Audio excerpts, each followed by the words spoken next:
대학교 때 읽었던 책 중 마빈 애리스의 문화의 수수께끼라는 책이 있습니다. 1982년 처음 우리나라에서 발행되었는데 지금도 꾸준히 팔리고 있는 스테디셀러입니다.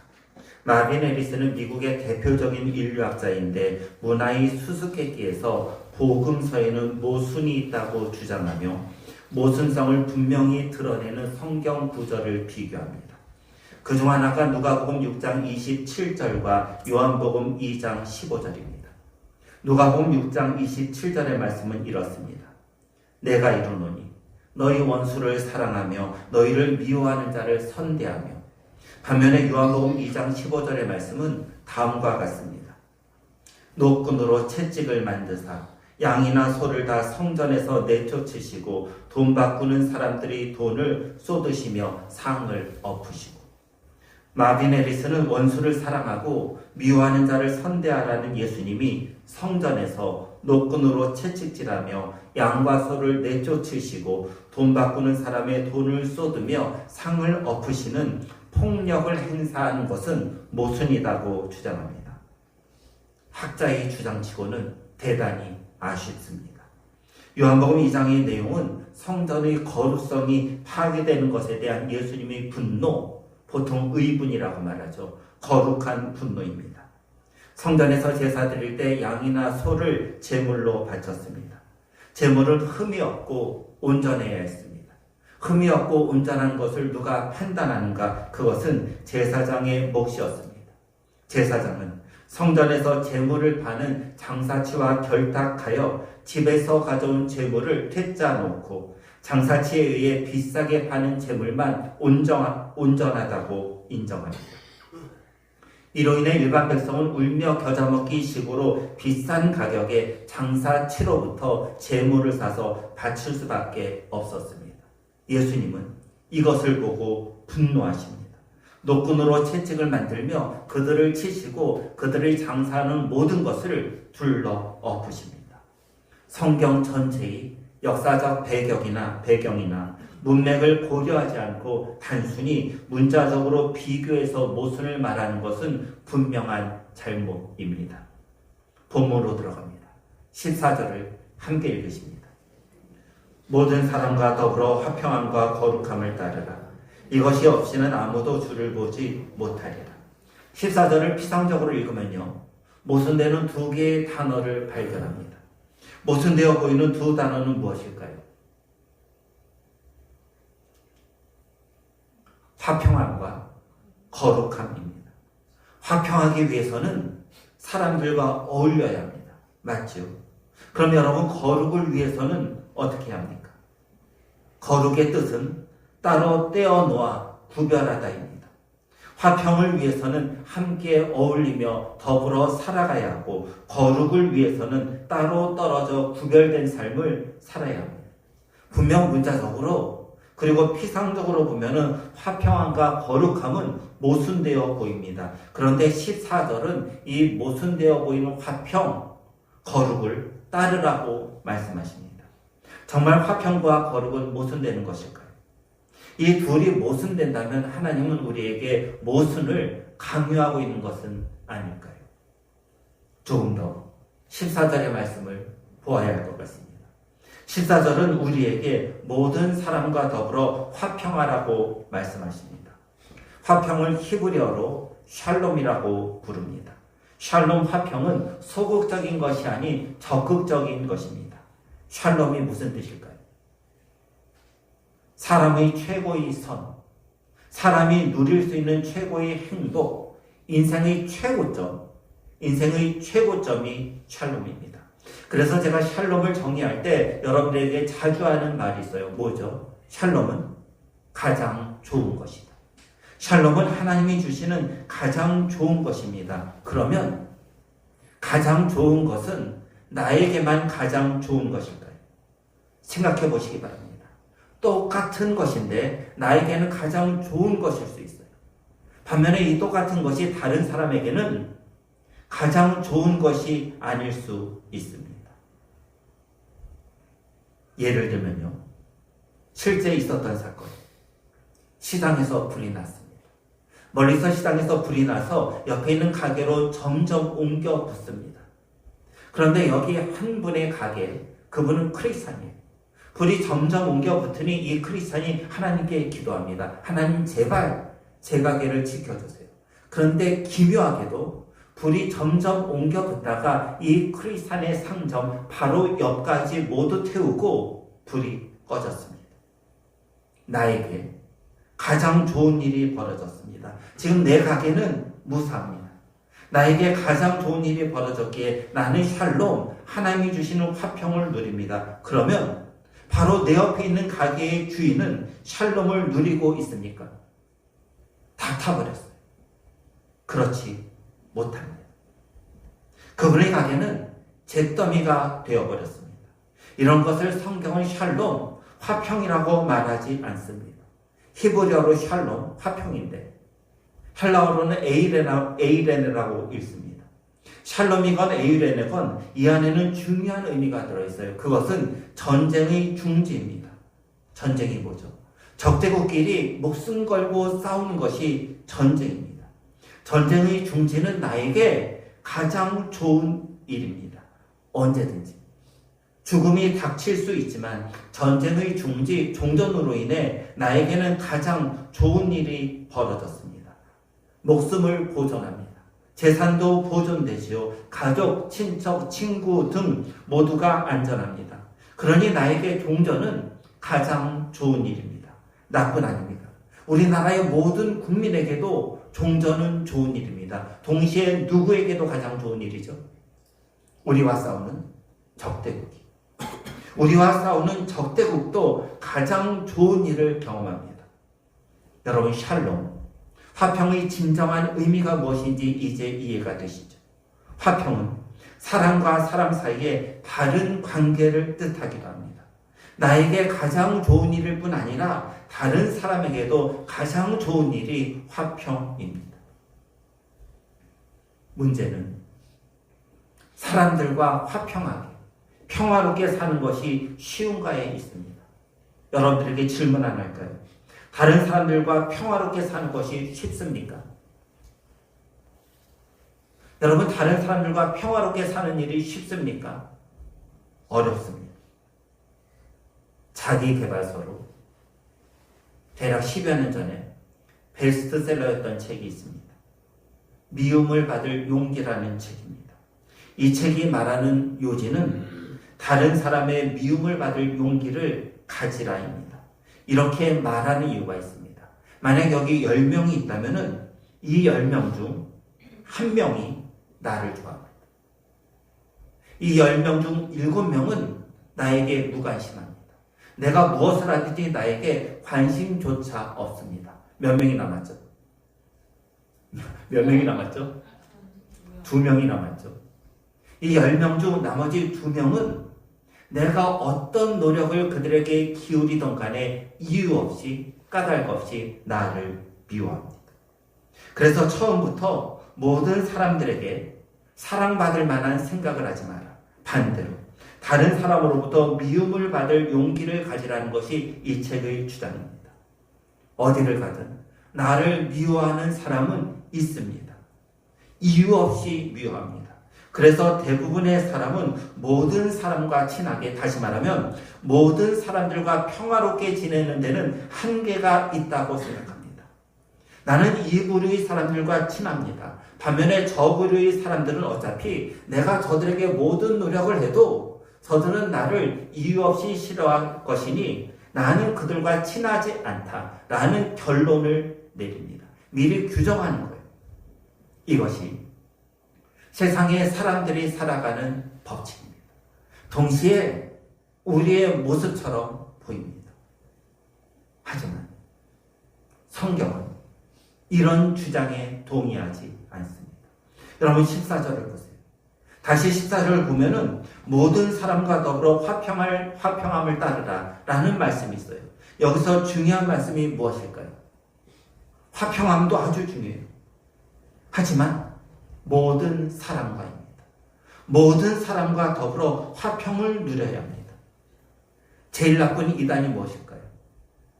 설교를 준비하면서 보는 주석서 중에 하나는 이렇게 말합니다. 제일 나쁜 이단은 증오이다. 미움이라는 거예요. 이 주석에 의하면은 제일 나쁜 이단, 그것은 이웃에 대한 믿음, 다른 사람들에 대한 증오입니다. 예수님이 우리가 예수님이 제자인가 아닌가를 테스트하실 때 테스트하는 내용은 성경에 의하면 단순합니다. 사랑입니다. 요한복음 13장 35절은 이렇게 말씀하십니다. 너희가 서로 사랑하면 이로써 모든 사람이 너희가 내 제자인 줄 알리라. 누가 예수님의 제자인가? 사랑하는 사람입니다. 다시 질문합니다. 여러분, 우리는 예수님의 제자입니까? 우리는 예수님이 제자인 것을 어떻게 알며 또 어떻게 우리가 예수님의 제자인 것을 증명할 수 있습니까? 사랑입니다. 서로 사랑하면 이것으로 모든 사람이 우리가 예수님의 제자인 것을 압니다. 모든 사람을 사랑해서 그 모든 사람과 평화를 누릴 때 모든 사람은 우리를 향해 저 사람은 예수님의 제자이다. 저 사람은 기독교인이다. 저 사람은 교회 다니는 사람이다. 이렇게 인정합니다. 샬롬은 나만 누리는 것이 아닙니다. 하나님이 주시는 가장 좋은 것을 나만 누리는 것은 하나님의 의도와는 다릅니다. 다른 사람과 더불어 가장 좋은 것을 누려야 합니다. 정확히 말하면 다른 사람이 아니라 모든 사람과 더불어 화평을 누려야 합니다. 14절에서 두 번째로 우리에게 말씀하시는 것은 거룩함을 따르라입니다. 거룩함은 다르다, 구별되다라는 의미에서 왔습니다. 첫 번째 화평이 다른 사람과의 관계를 말한다면 두 번째 거룩은 하나님과의 관계를 말합니다. 화평은 다른 사람과의 관계, 수평적 관계이고 거룩은 하나님과의 관계인 수직적 관계입니다. 기독교는 언제나 수평과 수직, 그리고 수직과 수평을 동시에 말합니다. 거룩함으로 옮긴 헬라어가 다른 곳에는 성화로 번역되었습니다. 성화, 성 거룩하다. 화는 되어간다는 거죠. 성화는 계속해서 거룩해져 가는 과정을 말합니다. 17세기와 18세기 정통주의 신학자들이 주장했던 주제 중 하나가 라틴어로 말하면 오르도 살루티스란 말인데 한국어로 말하면 구원의 단계, 구원의 순서 또는 구원의 여정이라고 부릅니다. 여러분, 우리가 이거 아주 잘 알고 있는 내용이에요. 하나님께서 죄인을 구원하시기 위해 역사하시는 과정, 하나님께서 죄인을 구원하시기 위한 순서, 단계가 있다는 거예요. 그것이 구원의 순서입니다. 여러분, 성경에 근거해서요, 하나님이 죄인을 구원하기 위해 어떤 순서, 어떤 단계를 거치는가 생각해 보시기 바랍니다. 제일 먼저 뭐죠? 여러분, 이거 우리 여러 번 했던 거잖아요. 제일 먼저 뭐죠? 예정입니다. 예정. 맞죠? 하나님께서는 구원받을 하나님의 자녀를 영원 전에, 여기서 영원 전이라는 말이 중요하다고 그랬죠. 영원은 태초의 시작이에요. 그럼 영원 전이라는 말은 태초, 세상이 시작되기 전을 말해요. 하나님은 구원받을 하나님의 자녀를 이미 영원 전에 예정하셨습니다. 그렇게 예정한 하나님의 자녀를 그 다음 단계에서는 어떻게 하는가? 그 다음 단계가 뭐죠? 뭐죠? 맞아요. 부르심이에요. 보통 소명이라고 말해요. 하나님께서는 영원 전에 선택하신 하나님의 자녀를 오늘 이처럼, 우리처럼 하나님의 자녀로 부르십니다. 그 다음 단계는 칭의입니다. 믿음으로 의로워지는 것을 말합니다. 어떻게 하나님의 자녀가 되죠? 요한복음 1장 12절은 이렇게 말씀하세요. 영접하는 자. 곧 그 이름을 믿는 자들에게는 하나님의 자녀가 되는 권세를 주셨습니다. 예수님을 믿음으로 하나님의 자녀가 되는 거예요. 예수님을 믿는 순간 하나님은 우리를 의롭다고 칭하십니다. 이것이 칭의예요. 믿고 의로워진 후 칭의죠. 칭의 다음 단계는 뭐죠? 성화입니다. 믿음으로 의로워진 하나님의 백성은 믿음으로 의로워지자마자 거룩하게 살아가야 합니다. 하나님을 닮은 모습으로 세상에서 살아가는 것입니다. 언제까지 거룩하게 살아가야 하는가? 우리가 천국에 가는 순간까지입니다. 그렇게 천국에 가는 순간 우리 모두는 지금의 모습과는 달리 영광스러운 모습, 영화로운 모습으로 변모합니다. 이것을 영화라고 부릅니다. 구원의 단계에서 제일 마지막 단계는 영화입니다. 칭의. 믿음으로 이루어지는 것은 우리의 힘으로 되지 않습니다. 우리의 힘이나 노력, 공로, 자랑으로 이루어지는 것이 아니라 예수 그리스도를 믿을 때 하나님께서 우리를 의롭다고 인정하십니다. 그래서 칭의는 하나님 100%의 단독 사역입니다. 반면 성화는 다릅니다. 하나님을 닮는 거룩한 삶을 사는 것은 하나님과 우리와 함께하는 공동 사역입니다. 간혹 이런 착각에 빠지는 성도들이 있어요. 하나님이 나를 거룩하게 만드시면 나는 거룩해진다. 맞는 것 같지만 틀려요. 여러분 14절을 다시 보시기 바랍니다. 거룩함을, 그 다음 단어가 뭐예요? 거룩함을 따르라예요. 여기서 따르라는 온갖 노력을 기울이라는 의미입니다. 성화의 본질을 아주 잘 설명하는 것이 온갖 노력을 기울이라입니다. 거룩하게 살기 위해서 온갖 노력을 기울여야 합니다. 세상에서 거룩하게 살아가는 것은 하나님의 도우심도 필요하지만 나의 온갖 노력, 나의 모든 노력도 필요합니다. 거룩하게 살려고 최선을 다해 노력해야 합니다. 하나님의 성품을 닮으려고 온갖 노력을 기울여야 합니다. 능동적이고 적극적으로 죄와 싸워 거룩하게 살려고 매 시간마다 최선을 다해 모든 힘으로 노력을 다하라는 것입니다. 칭의가 하나님 100%의 단독 사역이라면 성화는 하나님 100% 더하기 우리 100%로 이루어지는 사역입니다. 하나님도 우리가 거룩하게 살도록 도와주시고 우리 역시 최선을 다해 노력해야 하는 것이 성화, 거룩해지는 삶입니다. 오늘 설교를 마치면서 한 가지 질문을 여러분들에게 드려야 할 것 같습니다. 여러분, 화평함과 거룩함 중 어느 것이 중요할까요? 두 개 모두 중요합니다. 다른 사람과 화평하게 살기 위해 거룩을 포기해서는 안 됩니다. 반대로 거룩하게 산다고 다른 사람과 평화롭게 어울리는 것을 포기해서도 안 됩니다. 화평과 거룩은 둘 다 중요합니다. 그러면 화평과 거룩함에 있어서 이 둘 사이의 우선순위는 어디에 있을까요? 14절을 보면은 답이 나옵니다. 14절 마지막은 이것이 없이는 아무도 주를 보지 못하리라 라는 말씀이 나옵니다. 여기서 이것은 무엇일까요? 여기서 이것은 거룩함입니다. 새 번역 성경은 의미를 명확하기 위해 이렇게 번역했습니다. 거룩해지지 않고서는 아무도 주님을 뵙지 못할 것입니다. 여러분, 거룩해지지 않고서는 아무도 주님을 보지 못합니다. 이것이 성경 말씀입니다. 누가 주님을 볼 수 있는가? 거룩한 성도입니다. 웨스트코트는 이런 주장을 합니다. 거룩함은 하나님 앞에 나아갈 준비다. 맞지요? 여러분, 우리가 하나님 앞에 나아가서 하나님을 볼 수 있도록 준비를 해야 돼요. 그 준비가 뭐라고요? 거룩함입니다. 거룩함 없이는 하나님을 뵈러 하나님 앞으로 나아갈 수 없습니다. 제임스 몬고메리 보이스 목사님의 에베소서에 나오는 이야기입니다.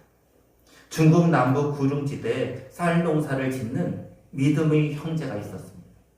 벼가 한창 자라는 시기가 되면은 언덕 아래에 있는 수로에서 물을 끌어올려야 하기 때문에 힘들게 수차를 돌려야만 했습니다. 그 믿음의 형제 논 바로 밑에는 이웃 사람의 논 두마지기가 있었습니다. 어느 날 밤 이웃 사람이 몰래 이 믿음의 형제가 힘차게 수차를 돌려 힘들게 수차를 돌려 물을 대놨더니 어느 날 밤에 몰래 이 밑에 사람이 가서 땅을 파 수로를 엽니다. 그러자 이 믿음의 형제의 논에 있던 물이 자기 논에 가득 찹니다. 그 모습을 본 믿음의 형제는 실망합니다.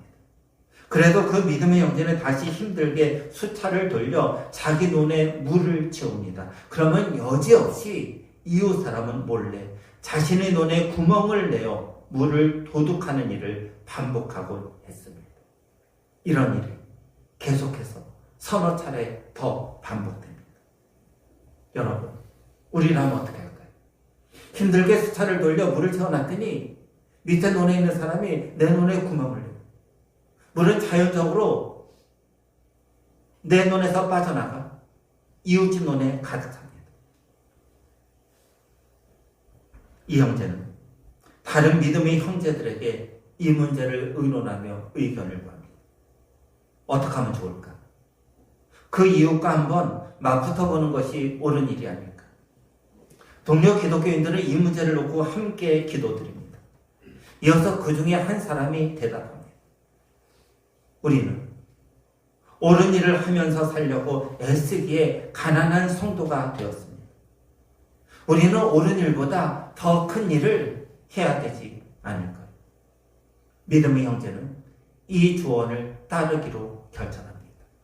다음날 아침 일찍 일어나 논으로 나갑니다. 그리고 수차를 힘차게 돌려 물을 다시 공급합니다. 하지만 달라진 것이 하나 있었습니다. 예전에는 자기 논에 수차를 돌려 물을 공급했는데 이번에는 수차를 돌려 이웃의 논에 물을 먼저 공급합니다. 해가 질 때까지 겨우 수차를 돌려 자기 논에 물을 채웠습니다. 그 다음 날부터 자기 논에 채워진 물은 그대로 있었습니다. 이웃 사람은 그 믿음의 형제에게 어떻게 그런 일을 할 수 있는가 여러 차례 반복해서 질문합니다. 그리고서는 그 이웃도 크리스찬이 되었습니다. 사랑하는 성도 여러분, 거룩하시기 바랍니다. 거룩이 뭔가요? 다르다는 거예요. 여러분, 이 믿음의 형제는 다르게 행동합니다. 이 믿음의 형제는 새벽부터 나와서 밤늦게까지 제일 먼저 이웃의 논에 힘들게 수차를 돌려 물을 대고 그 다음 자기 논에 물을 댑니다. 이것이 거룩입니다. 거룩함이 없이는 그 누구도 주님을 뵙기 위해 주님 앞에 나아가지 못합니다. 정말 거룩한 성도는 그러기에 화평을 누립니다. 정말 거룩한 성도는 이웃과 화평하기 위해 이웃을 사랑하며 이웃에게 봉사하고 헌신합니다. 거룩함을 위해 온갖 노력을 기울이시기 바랍니다. 그렇게 이웃을 위해 온갖 노력을 기울이는 것이 곧 화평입니다. 우리는 먼저 거룩해야 합니다. 하나님을 닮으려고 노력하고 성경이 말씀하시는 그 가치를 지키려고 노력하며 성경과 기도에 매진하고 세상에 나가 정의와 평강을 위해 노력해야 합니다. 이렇게 거룩하게 살아간 후 우리는 이웃과 화평을 누려야 합니다. 이른 아침부터 저녁까지 이웃을 위해 수차를 돌리는 것입니다. 거룩함으로 주님을 배우고 이웃과 화평을 누리는 믿음의 사람들이 되기를 주 예수 그리스도의 이름으로 간절히 소원합니다. 기도드리십니다. 하나님, 거룩함이 없이는 주님을 보지 못합니다. 거룩한 우리 되도록 인도해 주옵소서. 세상과 다르게 차별적으로 주님을 닮은 성품, 하나님 아버지 형상으로 거룩히 살아가는 모든 성도들 되도록 인도해 주시며 그렇게 거룩한 마음으로 세상을 살아갈 때 우리의 모든 노력을 기울여 이웃과 화평에 힘쓰는 화평의 성도 되도록 인도해 주옵소서. 주님, 우리가 거룩함을 위해 매진할 때 우리의 거룩이 물거품이 되지 않도록 하나님께서도 도우시고 그리하여 하나님 100%, 우리 100%로 거룩한 백성들 되도록 도우시고 그 거룩의 결과로 화평을 이루므로 평강케 하는 피스메이커가 모두 되도록 복내려 주옵소서. 우리 주 예수 그리스도의 이름으로 기도드립니다. 아멘.